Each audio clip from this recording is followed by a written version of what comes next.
Jadi kami dari kelompok 3, di sini kami akan membahas mengenai teknik pengolahan dari sosis ayam.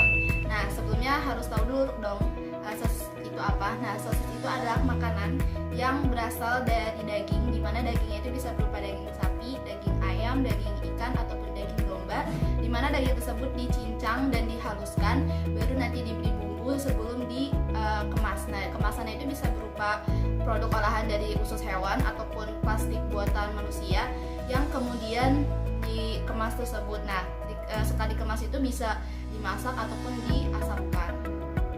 Nah, adapun alat-alat yang dibutuhkan untuk proses pengolahan sosis ayam ini, yang pertama ada mechanical deboning machine. Nah, mechanical deboning machine ini fungsinya adalah sebagai alat untuk memisahkan sisa-sisa daging yang masih menempel di karkas daging yang kemudian digiling. Nah, hasil gilingan tersebut akan dijadikan sebagai bahan campuran sosis.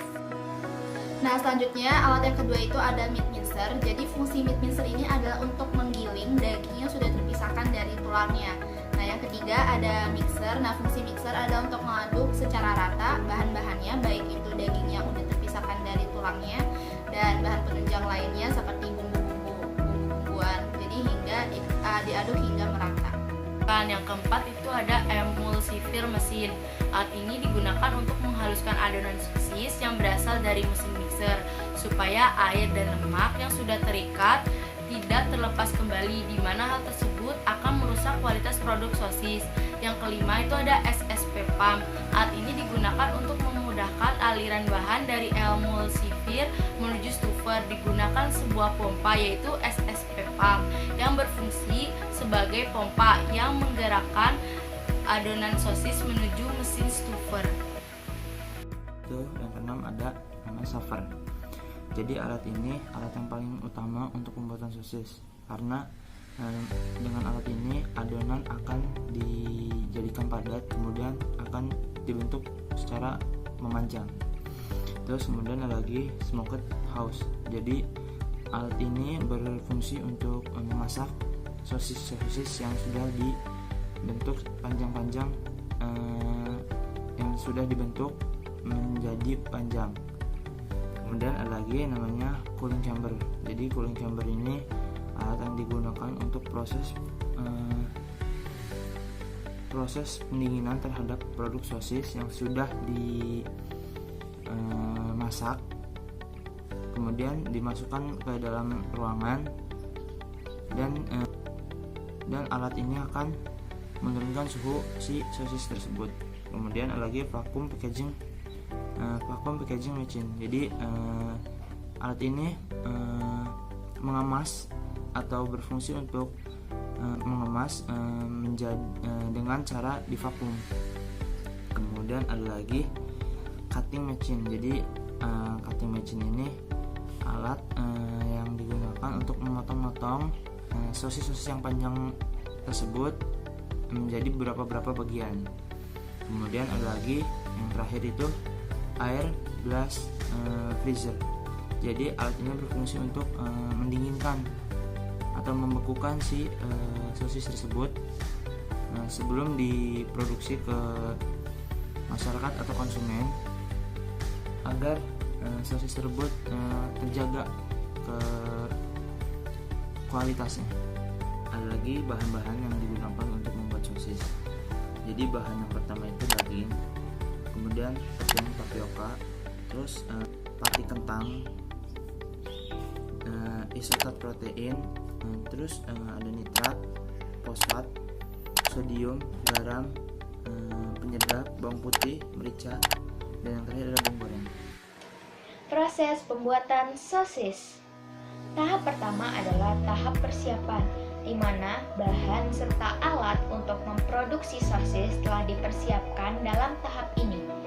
Tahap yang kedua adalah freezing, yaitu pembekuan dengan metode yang mudah yang menggunakan waktu yang relatif singkat, serta tahap ini dapat menjaga daya tahan makanan relatif lebih lama.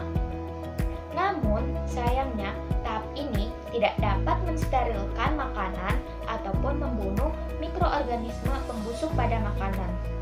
Tahap yang ketiga adalah tahap thawing. Tahap thawing adalah tahap yang dilakukan setelah tahap freezing. Pada fase ini, makanan dikembalikan dari fase padat kembali ke fase cairnya. Kemudian, pada fase ini, suhu yang diperlukan berkisar antara 100 sampai 150 derajat Celcius. Fase ini ada dua tahap, yaitu slowly thawing yang menggunakan aliran udara hangat, dan yang kedua ada rapid thawing, yaitu di mana makanan dibungkus oleh plastik kemudian dialiri oleh aliran air. Tahap yang keempat adalah tahap penggilingan.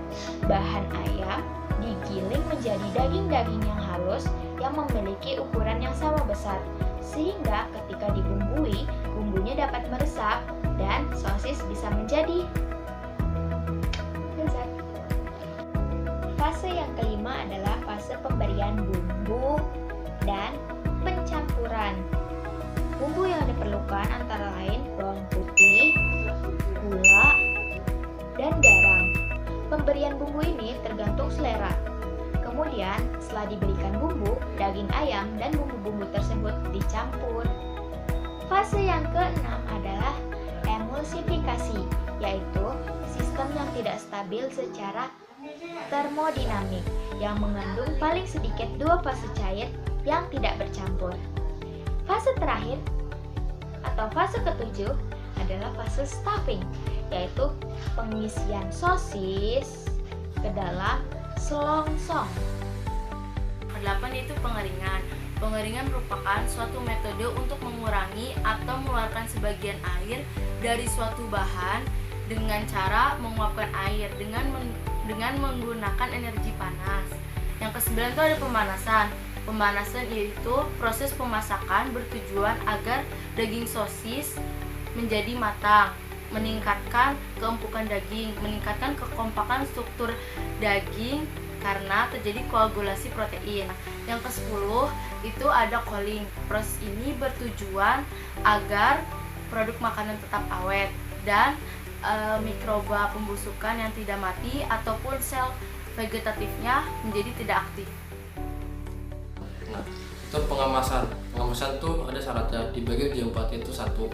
Harus mampu memberikan proteksi terhadap kemungkinan adanya dehidrasi. Nah, itu yang kedua, adanya oksigen bagi produk beku akan mempercepat terjadinya rancidity, terutama pada bahan yang mengandung lemak.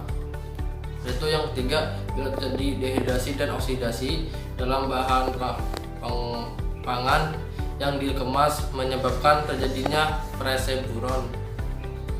Nah, permukaan bahan pangan akan mengalami pemecatan warna dan kemudian tekstur bahan pengemasan mampu menghalangi penggunaan bahan organik sehingga aroma dan flavor bahan dapat dipertahankan. Itu keempat, bagian dari wadah terluar dapat digunakan agar embun udara atmosfer tidak meresap dalam wadah.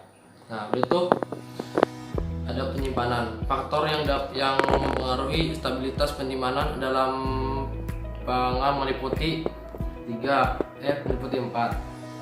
yaitu 1, jenis dan bahan baku yang digunakan, itu 2, metode dan keefektifan pengolahan, itu 3, jenis dan keadaan kemasan, itu 4, perlakuan mekanis yang cukup berat dalam produk yang dikemas dalam penyimpanan.